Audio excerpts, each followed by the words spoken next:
nyanyikan, satukanlah hati kami.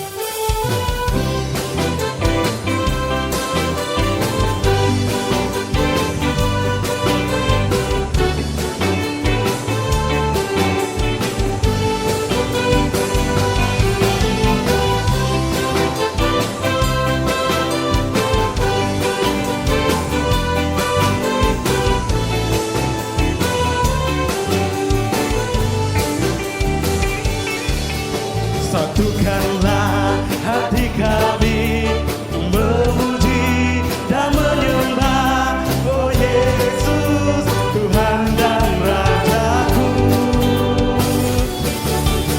Eratkanlah tali kasih di antara kami semua, oh Yesus, Tuhan dan Rajaku. Satukanlah hati kami memuji dan menyembah, oh Yesus, Tuhan dan Rajaku. Eratkanlah tali kasih di antara kami semua, oh Yesus, Tuhan dan Rajaku. Mari kita bergandingan tangan, bergandingan tangan dalam satu kasih, bergandingan tangan dalam satu iman, saling mengasihi di antara kami, keluarga kerajaan Allah. Satukanlah hati kami untuk memuji dan menyembah, oh Yesus, Tuhan dan Rajaku. Eratkanlah tali kasih di antara kami semua, oh Yesus, Tuhan dan Rajaku. Mari kita bergandingan tangan, bergandingan tangan dalam satu kasih, bergandingan tangan dalam satu iman, saling mengasihi di antara kami, keluarga kerajaan Allah. Bergandingan tangan dalam satu kasih, bergandingan tangan dalam satu iman, saling mengasihi di antara kami, keluarga kerajaan Allah. Mari kita tepuk tangan, bergandingan tangan dalam satu kasih, bergandingan tangan dalam satu iman, saling mengasihi di antara kami, keluarga kerajaan Allah. Sekali lagi bergandingan tangan, bergandingan tangan dalam satu kasih, bergandingan tangan dalam satu iman, saling mengasihi di antara kami, keluarga kerajaan Allah, keluarga kerajaan Allah, keluarga kerajaan Allah.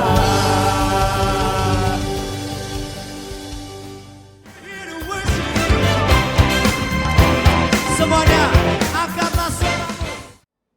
Kami berdoa semoga Engkau bertutur kepada kami melalui Alkitab-Mu, lebih lagi agar telinga hati kami terbuka luas untuk mendengar kata-kata Roh Kudus-Mu.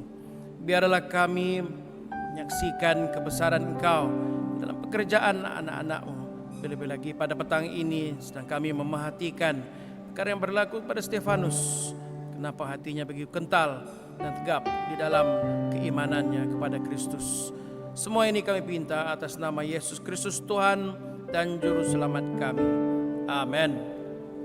Sila duduk, saudara-saudari sekalian, seiman.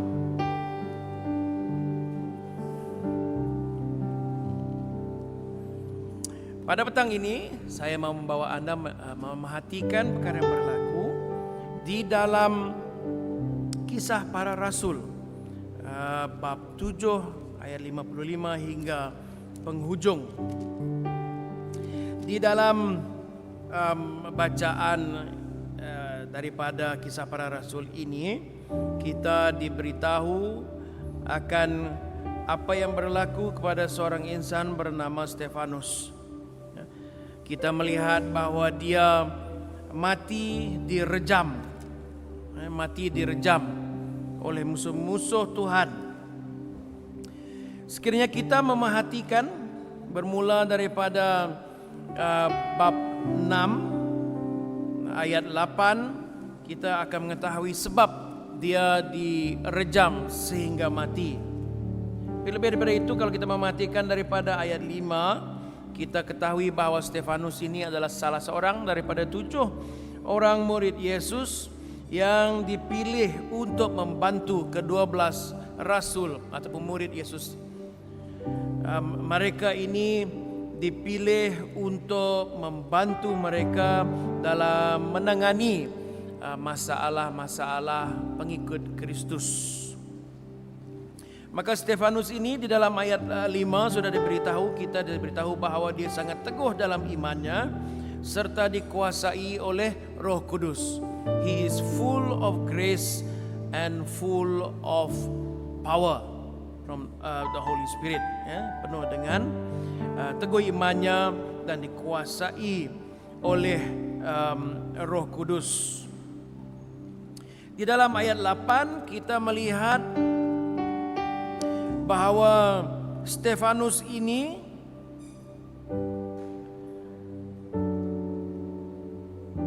ditangkap kerana apa yang dia lakukan.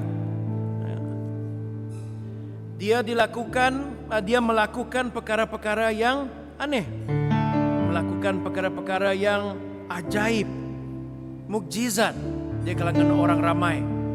Setelah itu dia memberitahu mereka atau mengajar orang ramai mengenai Yesus, yang menyebabkan ramai orang percaya dan ramai orang mengikuti dia. Dia begitu popular kepada orang ramai. Ini menyebabkan ada iri hati timbul di dalam beberapa orang, terlebih lagi orang yang menjadi ketua agama di rumah ataupun di saumah orang yang dibebaskan. Kita beritahu orang itu datangnya orang Yahudi daripada Kirini, dari Skandaria, dari Kilikia dan juga daripada Asia.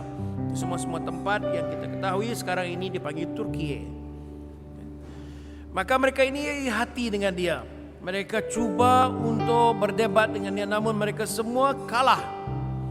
Kerana apa? Jawapan yang diberikan oleh Stefanus itu semuanya cukup baik, cukup bijaksana, sehingga tidak dapat terjawab lagi mereka. Selepas itu kita diberitahu para orang saumah, orang yang dibebaskan ini, mereka menghasut orang ramai, memberitahu mereka bahawa Stefanus ini menentang agama mereka. Dan mereka cuba menggunakan orang untuk berbohong mengenai Stefanus, supaya dia dapat dibawa ke satu majlis, dipanggil majlis agama, atau di dalam nama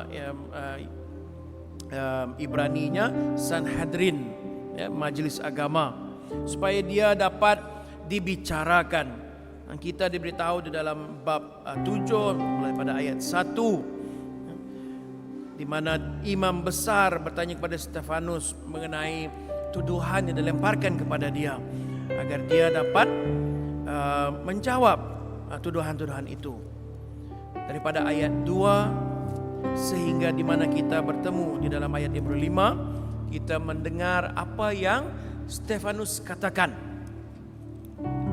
Dan Stefanus ini tidak menjawab dengan cerita rekaan ataupun alasan-alasan yang kosong. Namun dia menjawab dengan menceritakan kepada alim ulama ini, ketua-ketua saumah, dan kepada orang yang menjadi anggota majelis agama. Dia memberitahu mereka dan menjawab mereka bermula daripada moyang mereka, yaitu Abraham. Bermula daripada Abraham kepada Musa, dan juga sampai ke Yesus Kristus pada masa itu. Saya mau membawa kita untuk memerhatikan dua perkara yang saya harap menjadi perkara yang kita teladani daripada orang yang bernama Stefanus ini. Yang pertama, kita melihat keberanian Stefanus. Agak-agak mungkin dia ini tidaklah tua mana, mungkin umurnya ketika itu mungkin seumur dengan saya, dalam umur 40-an, mungkin muda sikit tapi tidaklah terlalu tua. Stefanus ini merupakan seorang lelaki yang seperti yang diberitahu oleh ayat 8 di dalam bab 6, dipenuhi dengan kasih karunia dan juga kuasa rohani. Kuasa rohani yang datangnya daripada Tuhan. Namun kita harus ingat, dia seorang lelaki sahaja. Dia seorang sahaja, ya, yang ditangkap, dituduh, dan dia dibawa ke hadapan untuk dihakimi. Di hadapan orang yang bukannya kaleng-kaleng, bukan orang sembarangan, namun ketua agama.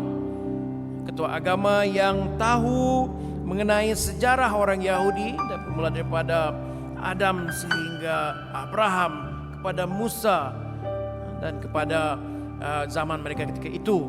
Mereka juga cukup bijaksana di dalam kitab suci, pengetahuan kitab suci mereka.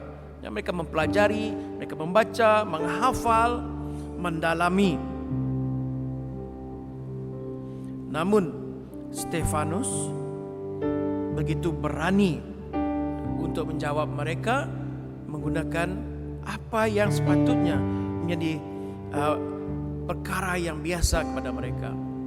Dia membongkar, menceritakan segala apa yang berlaku kepada orang ini, dan pada akhirnya menunjukkan kepada mereka, walaupun mereka itu sudah begitu lama mendalami kitab suci, namun mereka tidak mampu melihat bahawa Yesus yang menjadi Tuhan kepada Stefanus itu, yang membenarkan dia melakukan perkara-perkara yang ajaib, mukjizat-mukjizat itu, dan berkongsi akan Injil. Yesus itu mereka tidak mau percaya.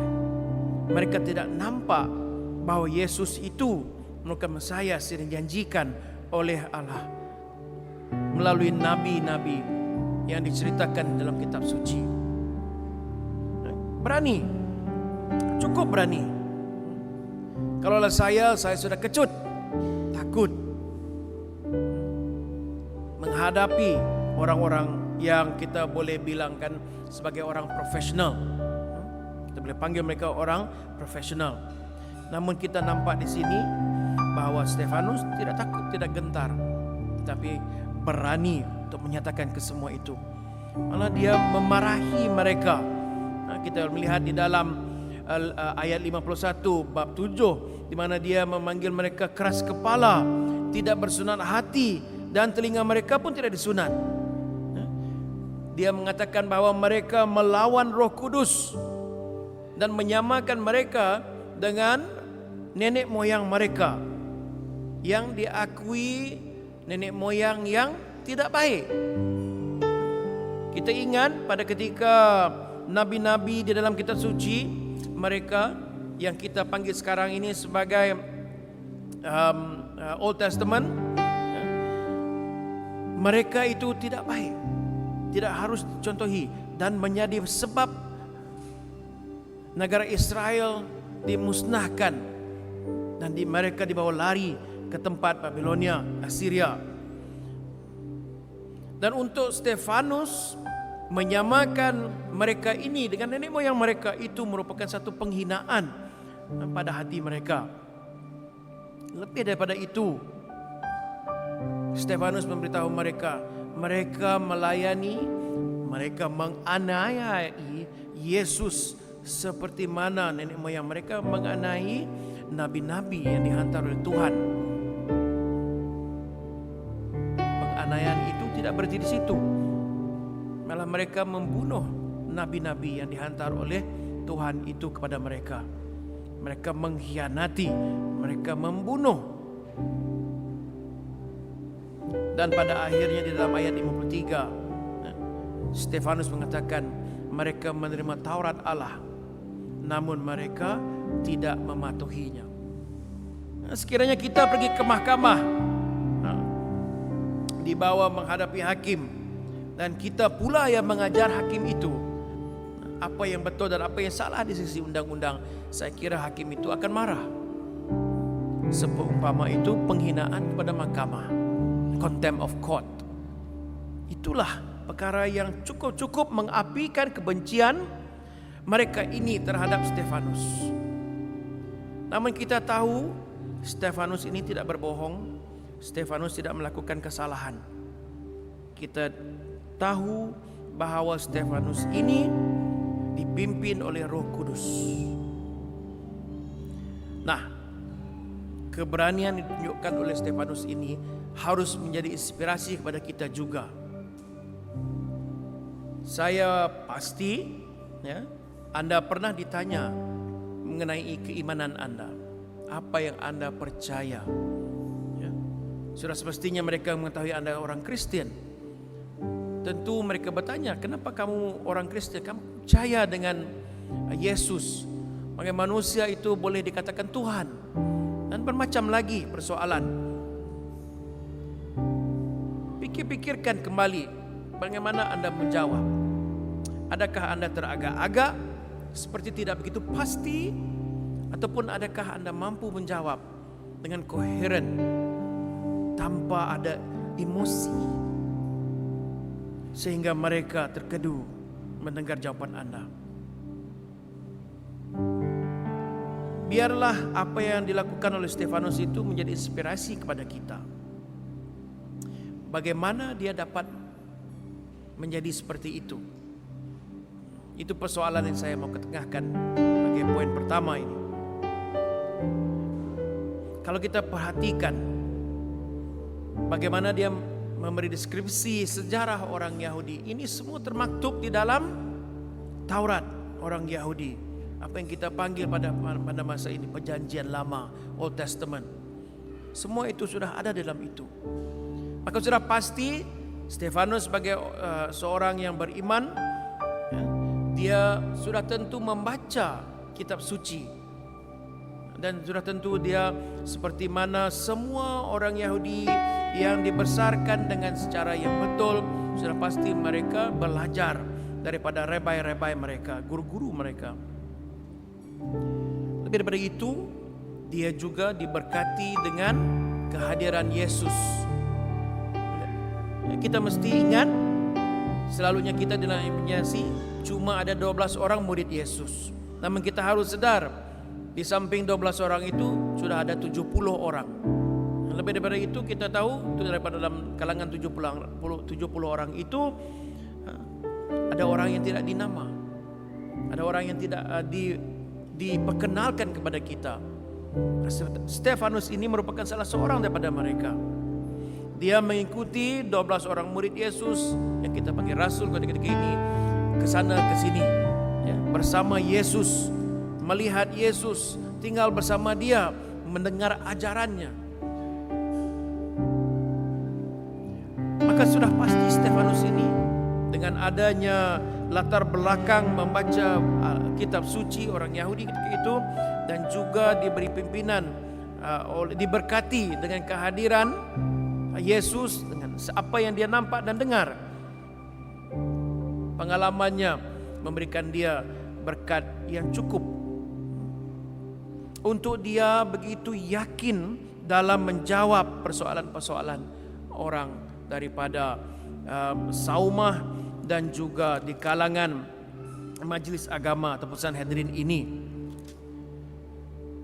Inspirasi kepada kita apa yang harus kita perhatikan di dalam kehidupan kita juga. Sekiranya kita ingin menjawab dengan yakin, dengan berani akan persoalan-persoalan orang mengenai Tuhan kita dan keimanan kita, kita harus mendalami, mengenali dan mengumpul segala pengetahuan mengenai Tuhan kita. Setiap kali saya berada di sini dan di mana juga saya berada, setiap hari Minggu ataupun di mana juga saya perlu berkongsi atau berkhutbah, saya selalu menyatakan bagaimana begitu pentingnya kita membaca Alkitab kita. Itu penting.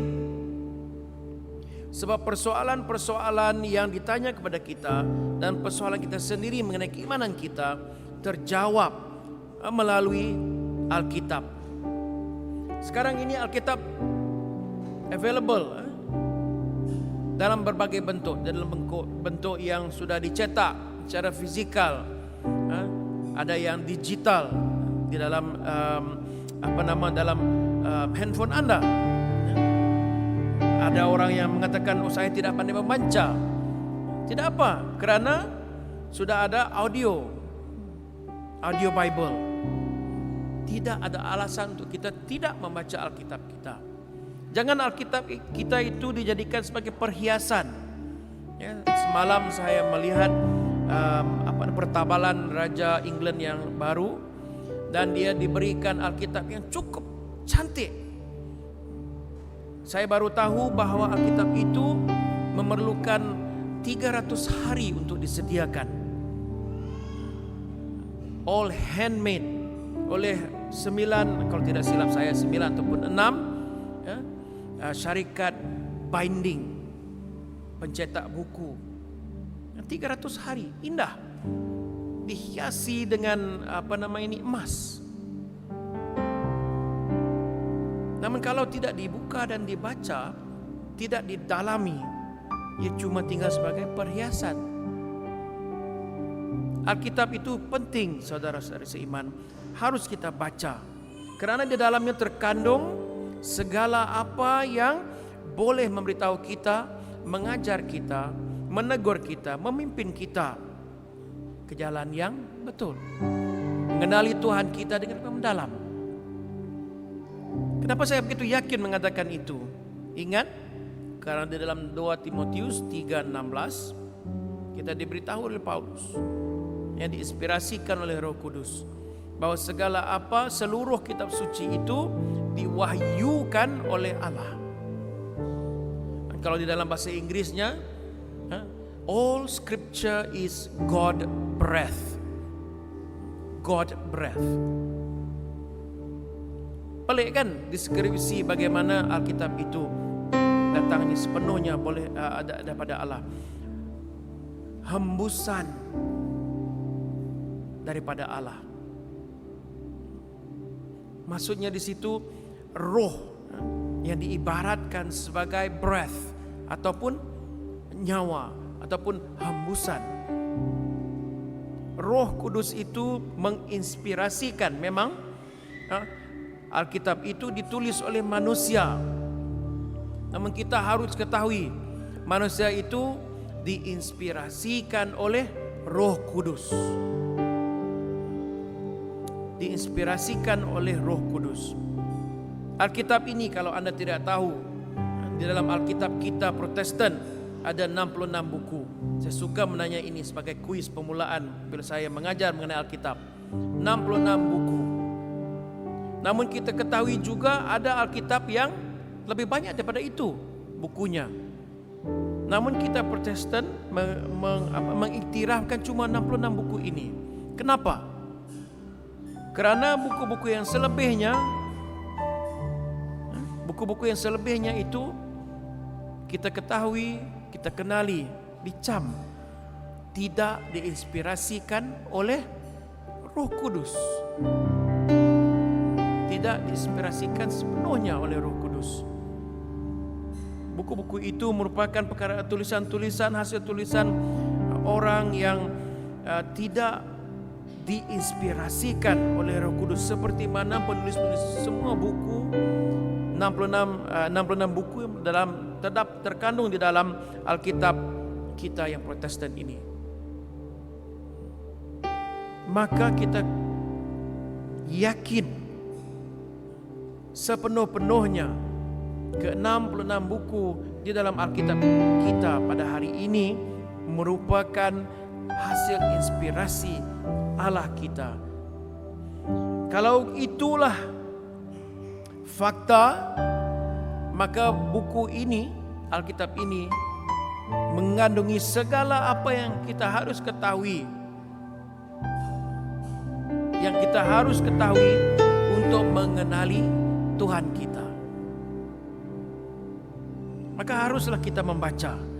Sekiranya kita memanggil diri kita orang Kristen, orang yang percaya kepada Yesus, kita harus membaca Alkitab kita. Jangan tidak membaca. Saya seorang yang pada masa usia masih muda dahulu, saya cukup rajin membaca. Antara buku yang saya suka baca, The Adventures of Tintin. Kamu kenal? Pernah dengar nama Adventures of Tintin? Wah, saya rasa saya baca hampir ke semua buku-buku di dalam siri itu. Namun apabila saya menjadi seorang remaja, saya pun tidak paham kenapa saya tidak boleh membaca lagi. Bukan apa, bila buka buku, baca terus mau mengantuk, mau tidur. Namun saya apabila menjadi seorang Kristen memaksa diri untuk membaca, lebih-lebih lagi membaca Alkitab kita. Kerana apa? Kerana saya mengakui kalau kita tidak membaca Alkitab kita, kita tidak dapat mengenali Tuhan kita. Mungkin ada yang berkata, oh tidak perlu baca Alkitab begitu banyak, tidak perlu melakukan Bible study, semua itu kita dapat mengenali Tuhan dari apa yang kita lihat, dari apa yang kita alami, lalui.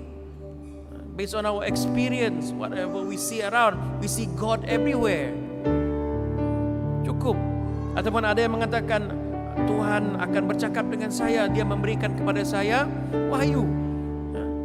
God gives me revelation in my dreams, in my trance meditation. Namun kita harus berhati-hati sekiranya kita berkata begitu. Saya selalu mendengar atau membaca, melihat video. Kadang-kadang ada setengah pastor yang mengatakan Tuhan memberitahu saya pagi tadi, ataupun Tuhan menunjukkan kepada Yesus datang kepada saya pada malam tadi. Saya cukup berhati-hati apabila mendengar perkara ini. Dan saya teringat apa yang diajar oleh Alkitab kita.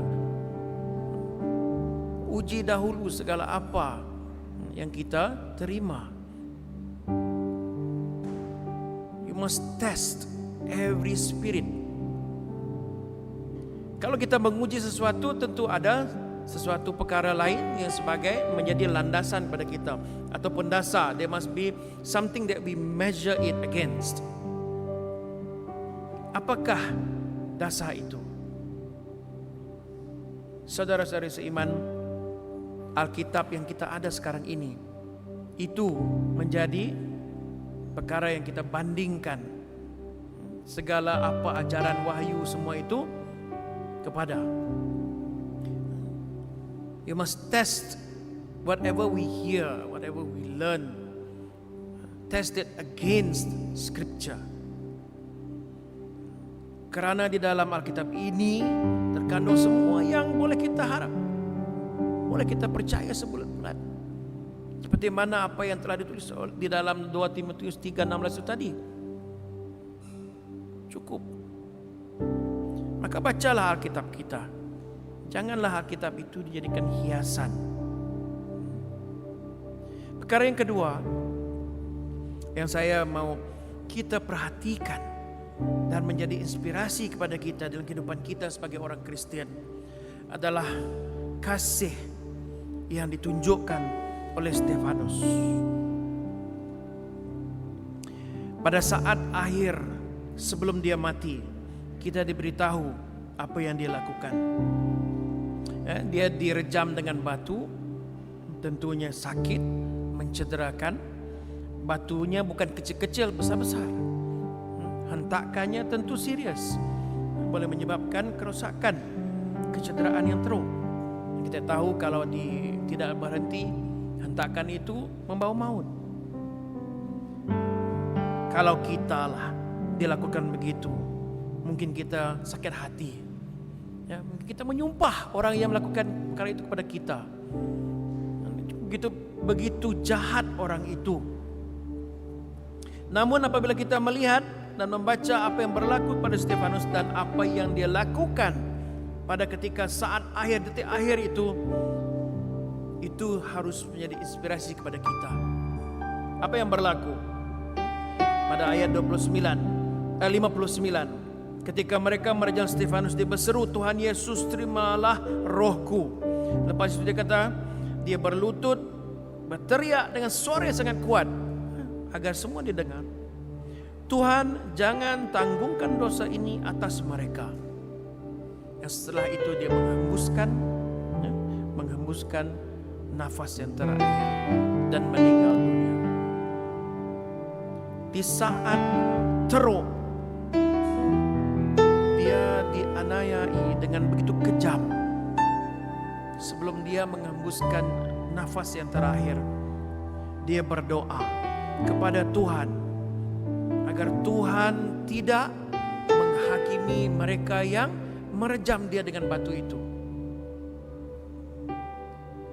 Kalau kita pikirkan, siapa orang lain yang pernah mengatakan perkara sebegitu? Di dalam Injil, ingatkah kita bagaimana Yesus menyatakan, jangan Tuhan Kau tanggungkan dosa mereka, karena mereka tidak ketahui apa yang mereka lakukan. Stefanus mengenali Yesus dan mengenali dia dengan begitu intim, sehingga kan dia melakukan apa yang Yesus lakukan.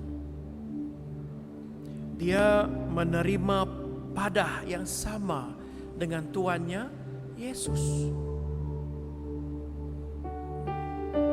Dan dia melakukan perkara yang sama yang Yesus lakukan apabila dianiaya dan dihukum dan dibunuh.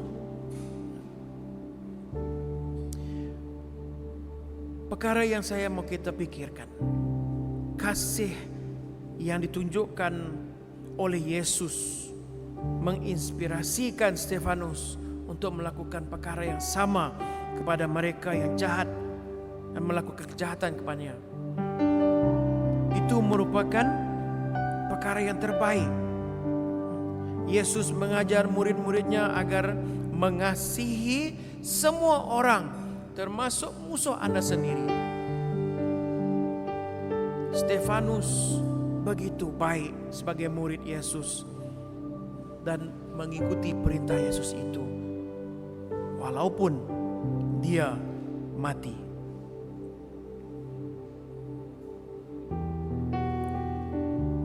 Kita pikirkan juga, kenapa dia boleh buat begitu? Kalau kita mendengar bacaan yang datang daripada Injil, daripada Yohanes tadi, bab 14 ayat 1 hingga 14. Perkara yang pertama yang Yesus katakan kepada murid-muridnya ketika itu yang agak cemas. Dia kata apa? Janganlah resah hatimu. Janganlah resah hatimu. Percayalah kepada Allah dan percayalah juga kepada aku. Awal-awal Yesus sudah mengatakan mengenai ini. Kenapa dia mengatakan begitu? Kerana Yesus mengajar bahwa tidak ada murid ataupun tidak ada hamba yang lebih besar daripada gurunya ataupun tuannya. No slave or servant is bigger than his or her master. Sekiranya tuan orang itu dilakukan sebegitu, maka pengikutnya, hambanya, muridnya akan diperlakukan sedemikian juga, sama. Maka apabila kita mengikuti Yesus, kita harus sadar dan ingat bahwa apa yang berlaku kepada Yesus mungkin berlaku kepada kita. Ini kontra kepada ajaran beberapa gereja-gereja yang mengatakan apabila kita percaya kepada Yesus, kita akan beroleh berkat yang baik. Tidak ada sakit, tidak ada anaya, tidak kita akan merasa segala yang jahat. Tetapi kita akan diberkati dengan kekayaan, kesehatan, segalanya kemakmuran. Itu kita kenali sebagai apa yang ajaran prosperity. Segalanya akan baik. Jadilah orang Kristen, kamu akan senang. Di dalam bahasa Iban kata gayu guru gerainya main. Tidak akan kamu merasai perkara-perkara yang tidak elok dalam kehidupan kamu kalau kamu percaya kepada Yesus.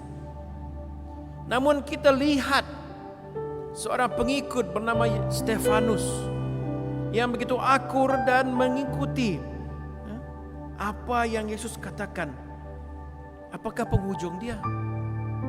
Teranaya dan mati. Yesus tidak pernah menjanjikan prosperity. Yesus memberitahu kita bahwa Dia akan bersama kita sampai ke penghujung hari. Dia juga memberitahu kita bahwa apa yang Dia lalui akan kita juga lalui. Sekiranya kita berdiri tegak dalam keimanan dan juga mengikuti perintah Dia, melakukan segala pekerjaan yang Dia mahukan kita lakukan. Ini penting kita ketahui, karena kita kadang-kadang, itu pada pendapat saya, kadang-kadang kita berasa disappointed, susah hati kita, resah kita apabila perkara yang kita lakukan tidak berjaya. Namun kita mengatakan saya orang Kristen, saya berdoa, saya percaya kepada Kristus, kenapa saya diperlakukan begini? Putus asa kita. Kita melihat dunia begitu banyak perkara yang tidak elok berlaku. Bagaimanakah Tuhan boleh menyebabkan perkara ini? Namun apabila kita mendalami Alkitab kita dan mengenali Tuhan dan apa yang Yesus katakan, perkara itu memang akan berlaku. Namun apa yang kita harus ketahui adalah apabila kita beriman kepada Yesus, kepada Tuhan, kita diberikan Roh Kudus. Roh Kudus itu tinggal di dalam kita dan hidup melalui kita.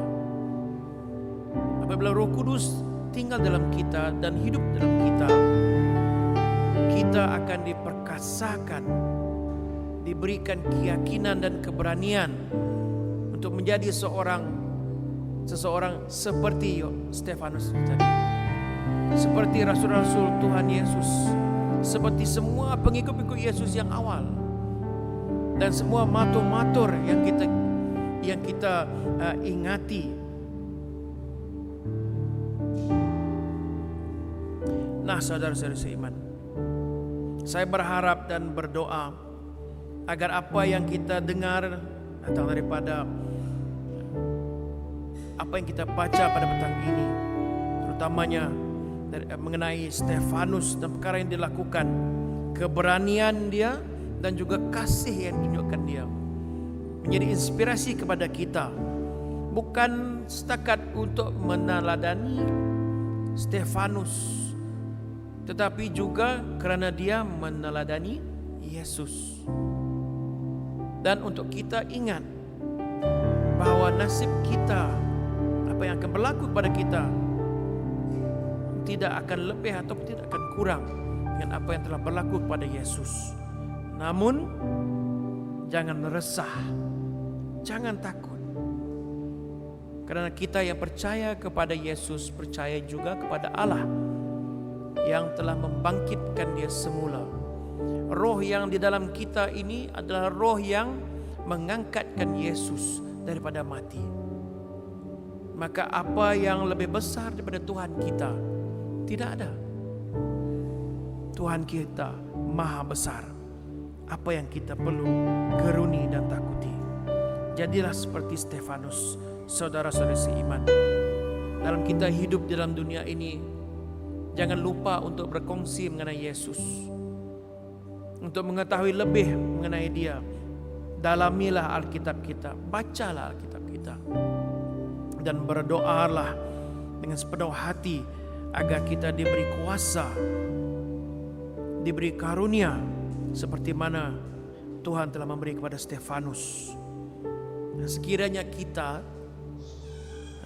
mengalami penganiayaan dan hidup kita terancam dengan mati, jangan risau. Seperti mana Yesus telah katakan dalam Yohanes 14, di dalam rumah Bapanya terdapat banyak bilik, banyak tempat tinggal. Sekiranya kita kental dalam keimanan kita, dan kita ini dipilih oleh Tuhan untuk menjadi orang yang selamat, kita sudah tentu ada tempat tinggal dalam surga. Dunia ini temporary, fana. Dunia yang lebih baik, yang lebih kekal daripada itu adalah di surga bersama Tuhan kita. Alangkah baiknya kita apabila kita sudah dapat booking confirm lagi di dalam surga. Tidak perlu lagi takut kepada kehilangan nyawa kita. Namun harus kita menjalankan tanggung jawab kita seperti mana Stefanus menjalankan tanggung jawabnya dengan penuh wibawa. Mari kita berdoa. Sekali lagi kami memberi terima kasih kepadamu Tuhan atas apa yang telah Kau berikan kepada kami pada petang ini melalui Al-Kudus-Mu, melalui Alkitab Tuhan. Kami mohon Tuhan agar Engkau memperkasakan kami, memberi kami kekuatan, kuasa untuk meneladani Stefanus yang meneladani Yesus. Berikan kepada kami keberanian untuk berkongsi akan kenyataan yang benar, fakta mengenai Yesus, fakta mengenai Engkau Tuhan. Berikan kepada kami juga keinginan untuk membaca dan mendalami Alkitab kami, agar kami kenal Engkau dengan lebih lagi Tuhan. Pada penghujungnya semua ini kami lakukan bukan untuk kemegahan kami sendiri, namun kerana ini perkara yang Engkau ingin kami lakukan. Engkau telah perintahkan kepada kami, kembali kepada Engkau sebagai puji dan sembah kami Tuhan. Berkati tiap kami di sini Tuhan. Berkati juga orang yang akan kami kongsikan mengenai Engkau Tuhan.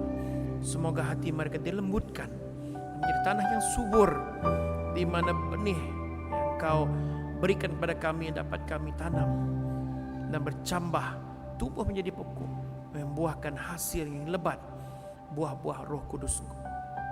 Terima kasih Bapa. Dalam nama Yesus kami berdoa. Amin.